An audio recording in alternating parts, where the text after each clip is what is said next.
I'll tell you what. Yeah. Here's what I can get you started off with. Okay. It's a gentleman. Okay. All right.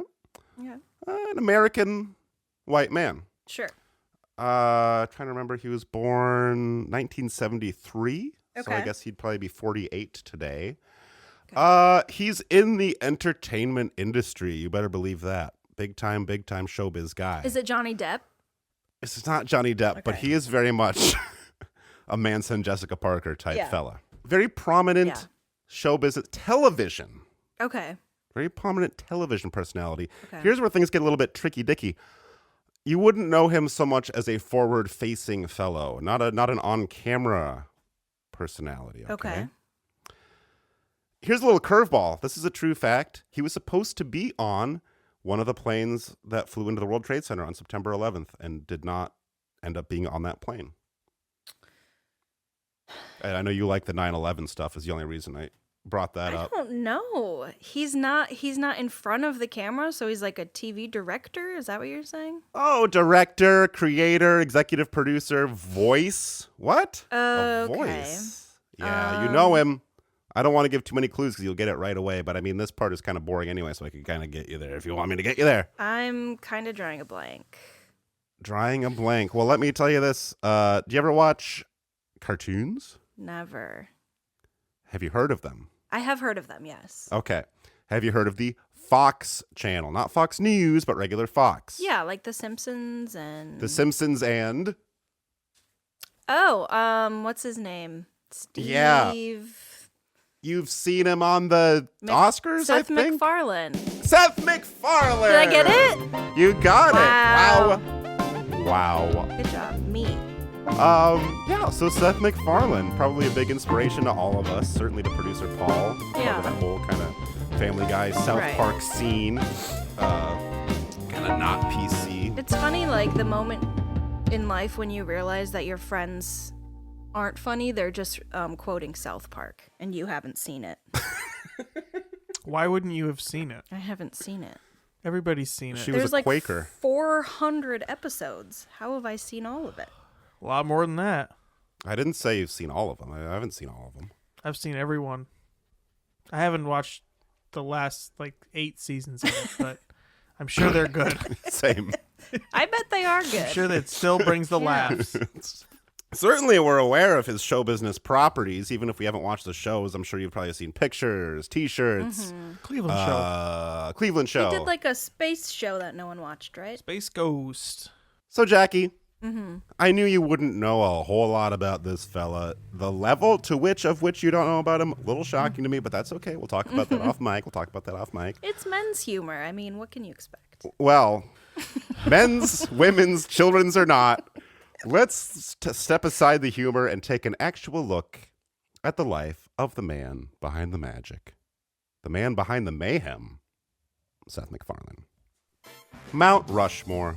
Any social studies student knows that mighty granite canvas is reserved for those great men who have occupied the Oval Office. But were there ever to be an erection of an early 2000s, no-holds-barred, politically incorrect, prime-time animated comedy creator Mount Rushmore, I would challenge any of you listeners to argue that a sizable chunk of that granite should not be occupied by today's jolly good fellow, Seth MacFarlane. While his Family Guy guys are as familiar as family to families across the world, not as familiar as family as the Family Guy man himself. Just who is Seth MacFarlane? Let's take an in-depth look at the man's life and career.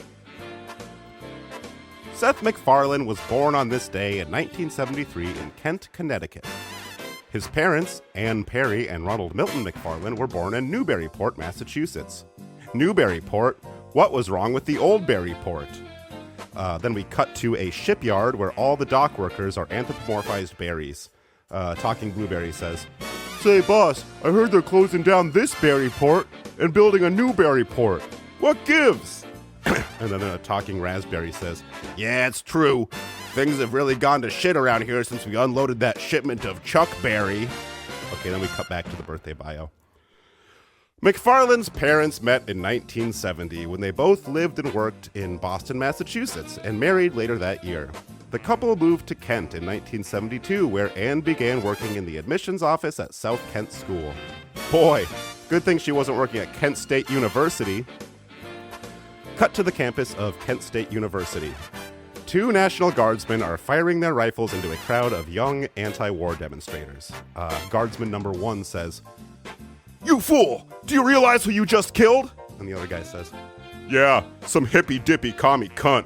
What's the problem?" Guardsman 1 goes, "That wasn't just any hippie. That was Seth MacFarlane's mother." "You mean there'll be no Family Guy? No Cleveland Show?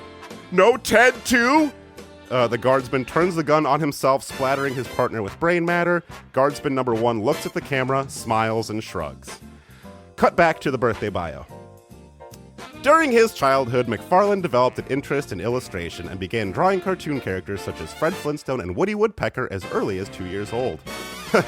Fred Flintstone and Woody Woodpecker. Can you imagine if those two ever got it on?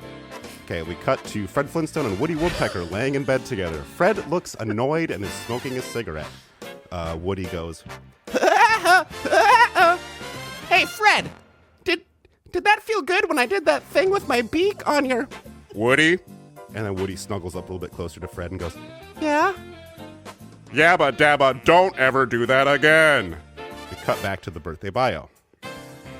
By the age of 5, MacFarlane knew that he would want to pursue a career in animation and began by creating flipbooks after his parents found him a book on the subject. 4 years later, age 9, MacFarlane began publishing a weekly comic strip for the local newspaper in Kent, which paid him $5 a week. $5 a week? That's more than President Chester A. Arthur paid his mistress when he needed to, We're not going to do any more of these. Well, I didn't even... You could go all day. We could go all day with them, but it's not necessary. There's a lot... I like it. I didn't get into, like, his career. Well, then you or guys can any go of the Family after Guy we're stuff. done. If you want to just stay on with the phone with each other, and you can go through the rest of the 'Cause I didn't scenarios. get to... Can I real quick just finish with the... I'll just jump ahead to the end and we can maybe fill in the rest All of it, right. okay?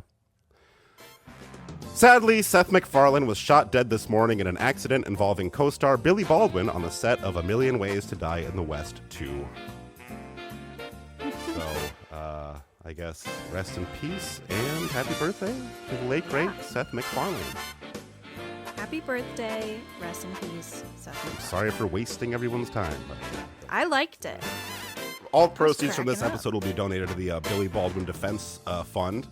He's going to need a lot of help. These accidents can happen, everyone. I mean, Yeah. we've had a few injuries ourselves on the set of the podcast, so we can only imagine. Check this out. What? I burned my finger with soup so bad that I needed bandages. Gotta use a spoon. Gotta use a spoon when you eat it.